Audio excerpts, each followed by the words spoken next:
فلوس راحت بقى تخش حسابهم بكره او بعده كتير. ده جاب الخواطر، هي دعوات الناس دي كلها. وبعدين اخ احمد فاكر لما يلبس طاقيه حمراء ورنيته حمراء هنكش يقولوا النبي يا مامي اديك شلت 4 يا احمد.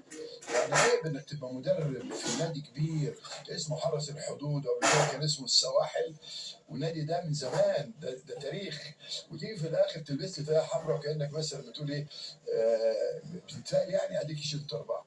لكن اولاد حرس الحدود على قد امكانياتهم عملوا ماتش محترم جدا.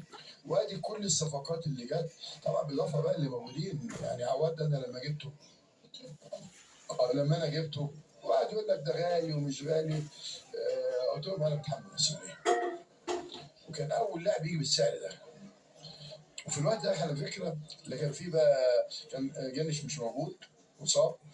واحنا حتى لعبنا عمرو السعيد يومها في ماتش كده لعبناه جول لو نفتكر. وكان ابو جبل مش موجود، اعتقد كان في سموحه في الوقت دوت. فكنا محتاجين جون عالمي زي عواد. فجاء عواد ادينا كلنا شايفينه. انا برضو جالي هو ومراته ولادي في عارف يا المارينا ولا مراسي مش فاكر. خلاص، واللي هو عايزه انا عملته له. ده عواد. طبعا اللجنه لما كانت موجوده كانوا عايزين يطفشوا باي طريقه.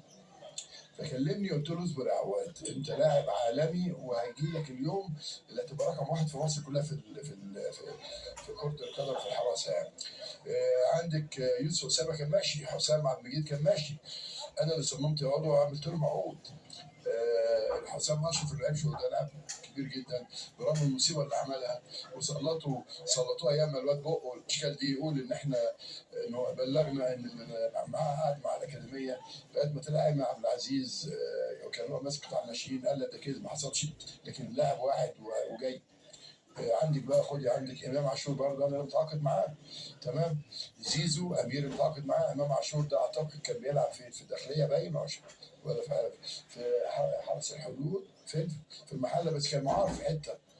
هو كان معار من النادي ولا من الاول في المحله؟ انا اعتقد يعني.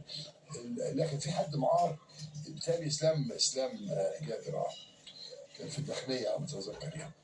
ادي امام عاشور اهو. وبعدين انا رحت جبت الونش من السيد الامين العام اللي هو كان رئيس الاركان في وقت من الاوقات محمد بن فريد. رحت جبته. محمود علاء رحت جبته من دجله، كان الاهلي هيموت عليه وهيرجع ان شاء الله محمود علاء الحمد لله.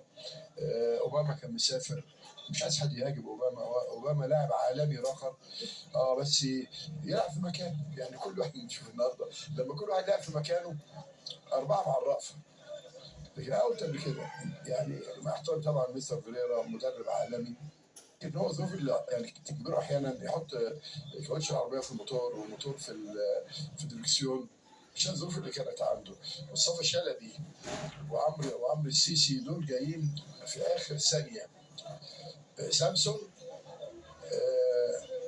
ده ابن ليه بقى؟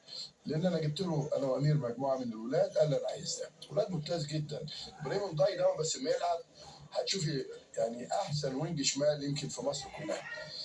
اللي بيقول لك عنده اصابه مدمنه، ده انت اللي امك مدمنه يالا.